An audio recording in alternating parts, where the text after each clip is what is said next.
Good morning বন্ধুরা, আমি প্রিয়া। তোমাদের সকলকে ওয়েলকাম জানাচ্ছি আমার চ্যানেল প্রিয়ার সংসারে। আর তোমাদের সাথে কথা বলতে বলতে আমার চ্যানেলে আমারও ওয়েলকাম হয়ে গেল, আমার ঘর আমার ওয়েলকাম হয়ে গেলো। হাঁটতে গিয়েছিলাম মর্নিং ওয়াকে, তো ফিরে এসেছি। তো কিছু জিনিস নিয়ে এসেছি, সেগুলো পরে দেখাচ্ছি কী নিয়ে এসেছি। তার আগে একটুখানি কেটেলে একটুখানি জল গরম বসিয়ে দিলাম, কারণ কালকে রাত্রেবেলা আমি জিরে ভেজাতে ভুলে গেছি। আর এই মধুটা নতুন আমি কিনেছি, তো আজকেই খুললাম। তো এটা আমার সেকেন্ড ডে ডায়েটের বা মর্নিং ওয়ার্কের। তো একটুখানি মধু দিয়ে ওই জলটা দিয়ে একটু লেবু দিয়ে আমি এটা খাবো এখন। তো এমনিতে জল নিয়ে যাই আমি মর্নিং ওয়াক করতে গেলে পরে, কারণ আমার খুব তেষ্টা পায়, তো সেই জন্য আর কি জল নিয়ে যাই। কিন্তু বাড়িতে এসে জল খাওয়াটা খুব মাস্ট দরকার। এই জলটা আমি এসেই খাই, আর এই জলটা খেলে পরে না স্কিনটা খুব ভালো হয়ে যায়, আর সত্যি কথা বলতে পটিও খুব ভালো হয়। তো আমার জলটা গরম হয়ে গেছে, ঢেলে নিয়েছি। আর ওই কেটেলতে একটুখানি জল দিয়ে আমি ডিম বয়েল বসিয়ে দিয়েছি। তো ওইটা হতে হতে আমি একটুখানি জামা কাপড়টা চেঞ্জ করে নিয়েছি, করে নিয়ে আমি একটুখানি ব্রাশ করে নিচ্ছি, আর কিছু কাজ ছিল ওগুলো করে নিচ্ছি, ফ্রেশ হয়ে দেখা করছি। তো চলো দেখো, ফ্রেশ হয়ে চলে এসেছি। তো চুলটাকে আগে আঁচড়ে নিচ্ছি ভালো করে, আর চুলটা ছেড়েই রাখবো এখন। তার কারণ হলো ভীষণ ঘাম হয় হাঁটতে গেলে পরে, চুলের গোড়া নরম হয়ে গিয়ে ভীষণ পরিমাণে চুল উঠতে থাকে না হলে। আর আজকে বাজার থেকে নিয়ে এসেছি অ্যাপেল, কলা আর চিকু, যেটা মায়ের জন্য চিকু এনেছে, আমি খাই না, মাই খায়। তো দেখো এখানে আমি একটুখানি তোমার দাদাভাই বিছানা গুছিয়ে দিয়েছি, কিন্তু ওই যে বলে না যে পোষায় না ঠিক, তো আমি আবার একটুখানি ঠিকঠাক করে গোছাচ্ছি। আর তোমার দাদা ভাইয়ের গেঞ্জি আর হাফ প্যান্টটা রয়ে গেছিলো। আসলে আমার ঘরে মেলার কোনো দড়ি টড়ি নেই, তো আমি এরকম খাটের চূড়াটার মধ্যে দিয়ে রাখি, শুকিয়ে যায় মোটামুটি সারা রাত্রিরে। তো এটাকে একটু ভাঁজ করে রাখছি, একটুখানি রেস্ট করব, করে তারপর যাব আবার দোকানে। তো একটুখানি রেস্ট করে নিই, আমার এখানকার কাজ হয়ে গেছে। তো রেস্ট হয়ে গেছে, রেস্ট করে আবার কিচেনে চলে এসেছি, একটু ছাতুর শরবত করে নেবো সকালবেলা করে। এখন এই টিফিনটাই করছি, কারণ দোকানে থাকি তো খুব অসুবিধা হয় না হলে, ওই জন্য আর কি। তো আমি এখানে একদম ইজি প্রসেসে ছাতুর শরবত করছি। অনেকে অনেক রকম অনেক কিছু দেয়, কাঁচা লঙ্কা, ধনে পাতা, তারপর তোমার কাঁচা পেঁয়াজ, বাট আমার অত কিছু ভালো লাগে না। আমার একটু লেবু, জলজিরা, একটুখানি ভাজা জিরে গুঁড়ো আর একটুখানি বিট লবণ দিয়ে আমি বোতলের মধ্যে একদম 1 গ্লাস মাপের জল নিয়ে আমি ওটা। আর ছাতু শরবত না বেশি ভারী হয়ে গেলে আমার আবার ঘৃণা লাগে খেতে, মানে খুব ভারী হয়ে গেলে পরে আমি খেতে পারি না। তো ওই জন্য আর কি একটু পাতলা করেই করি।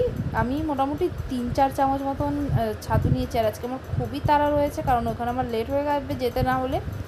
তো এখানে আমি কাজগুলো কমপ্লিট করে নিচ্ছি। আর বিগেস্ট কাজ আজকে বাকি রয়েছে, সেটা হলো ব্যাংকে যেতে হবে। এর আগের দিন ব্যাংকের কাজ হাফ হয়েছিল, কমপ্লিট করে উঠতে পারিনি ব্যাংকের কাজ, ওই জন্য আর কি।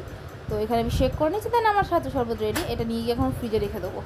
তো ফ্রিজে রেখে দিয়েছিলাম, আর এখন বেজে গিয়েছে ওই 10টা নাগাদ। তো আমি এই ছাতুর শরবতটা এনজয় করতে করতে আমি তোমাদের সাথে কথা বলতে বলতে আমার খাওয়া কমপ্লিট করে নিয়েছি। আর রোদ্দুরটা জাস্ট একবার দেখো।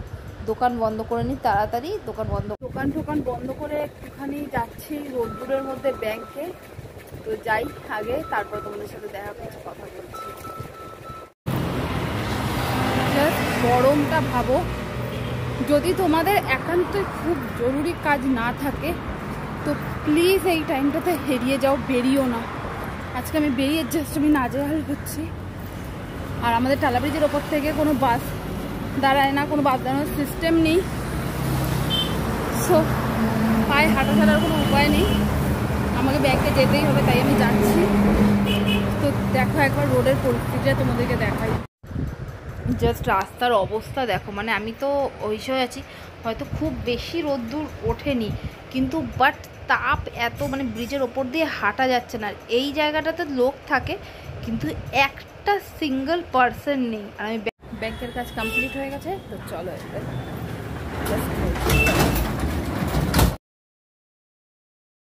এইমাত্র বাড়ি ঢুকলাম, পরে তোমাদের সাথে কথা বলছি। চলো, যে হোটেলটা থেকে আমি খাবার নিয়েছি তার এক ঝলক দেখিয়েছি তোমাদেরকে। আর এখানে আমি নিয়েছি মিক্স ভেজ, রায়তা, ছাঁচ আর রুটি, তন্দুরি রুটি। এটাই আমি চালিয়েছি আজকে দুপুরের খাবারে। আর সন্ধেবেলা স্ন্যাক্সে ছিল ছোলা। আর ছোলা খেয়ে দোকান থেকে নেমে আমাদের পাশে একটা বাচ্চা আছে, এই বাচ্চাটা খুব কিউট আর খুব সুইটও। ওই বাড়িতে গ্যাস শেষ হয়ে গেছে, রান্না করতে গিয়ে দেখছি তো আরেকটা গ্যাসও রিফিল করানো হয়নি, তো ওই জন্য চলে এসেছি মায়ের বাড়িতে রান্না করতে। তো কি রান্না করছি চলো তোমাদেরকে দেখাই। তো এখানে কড়াইয়ের মধ্যে একদম এক ছিটা তেল দিয়ে আমি পনিরগুলোকে একটু সটে করে নিয়েছি। আর ওই কড়াইয়ের মধ্যে আমি দিয়ে দিচ্ছি একটুখানি বিনস, গাজর, বিট আর বাদাম দিয়ে আমি একটুখানি নাড়াচাড়া করে জল দিয়ে ভালো করে সিদ্ধ করে নিয়েছি। জলটাকে না আমি ওর মধ্যে শুকিয়েও নিয়েছি। তো এটাই আজকে হলো আমার রাত্রের ডিনার। আমি এখন রাত্রের আজকে আমার ডিনারের রেসিপিটা কীরকম লাগলো আমাকে জানিও। তো অ্যাকচুয়ালি না আমার বেশ ভালোই লাগে। আর ডায়েটের যে কোনো ফুড না একটু যদি এনজয় করে খাওয়া যায় তাহলে কিন্তু ভালোই হয়। সো আমি আমার ডিনার এনজয় করি, তারপর তোমার সাথে দেখা করছি।